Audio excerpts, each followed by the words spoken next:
Guys, welcome back to Ancestors and Alcohol. I'm Bree. So today we're going to get on the ancestor side. Today I'm going to be letting you know about my ancestry journey and how I got started, and maybe give you a few tips on how you can get started. So the first thing I want to talk about is writing everything down. Make sure that every single thing that you learn from anybody, including yourself, is written down. If you're somebody who doesn't like to write things down, then you can record it on your laptop or your phone, or you can even type it. So I wrote everything down. I started with my immediate family and myself, and I got their full names, their birthdays. I got my parents' maiden names of their parents. I got their siblings, anything else that they could remember that was important. Next, I moved on to my grandmothers. Both of my grandfathers are deceased, so my grandmothers are the oldest living immediate family members that I have. And I basically asked them the same questions. I asked them for their full name, when they were married, their spouse's name, their children's names, their siblings' names, everything about them. So I could keep just going back and back and back through oral research, I guess is what you want to call it for now. After I got my grandparents, I moved on to my aunts and my uncles and my cousins, like my first, second, third, and even fourth cousins, because they can have a lot of information also. And I asked them the same thing, mainly pertaining to their immediate family, so I could figure out who was married to who, how they're related to me, who their parents were, and just put it all in one big circle. Once I had everything written down, I researched the best websites to find documents and to put your family tree.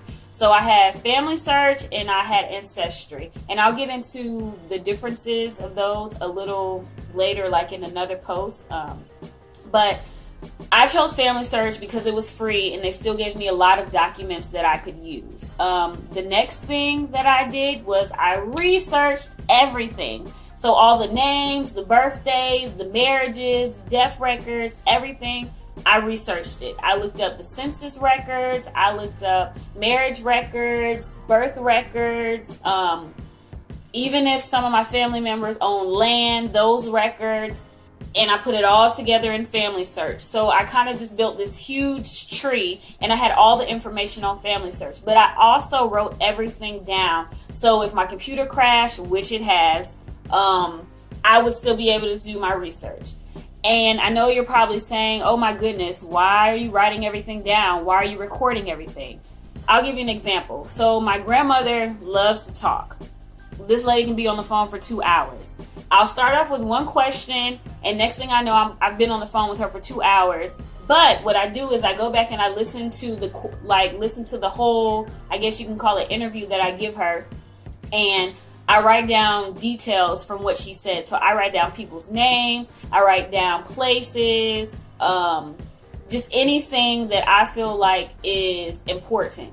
And then I go back and I ask her, oh, grandma, who was cousin so-and-so? Or where did you say your father lived? So that way I just have everything.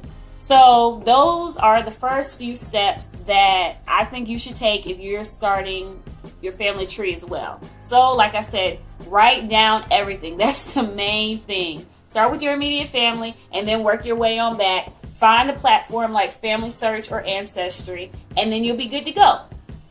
In my next Ancestry video, I will probably be talking about one side of my family, starting with my oldest living relative and how I found them, and then I'll just work my way on down. So I hope you guys enjoyed, and I hope this helped. Please, please, please subscribe, and please check out my blog, which I have in a link below, and that gives you a little more in-depth, in case you're somebody who doesn't like to sit here and listen to me talk. But anyway, goodbye, beautiful black people.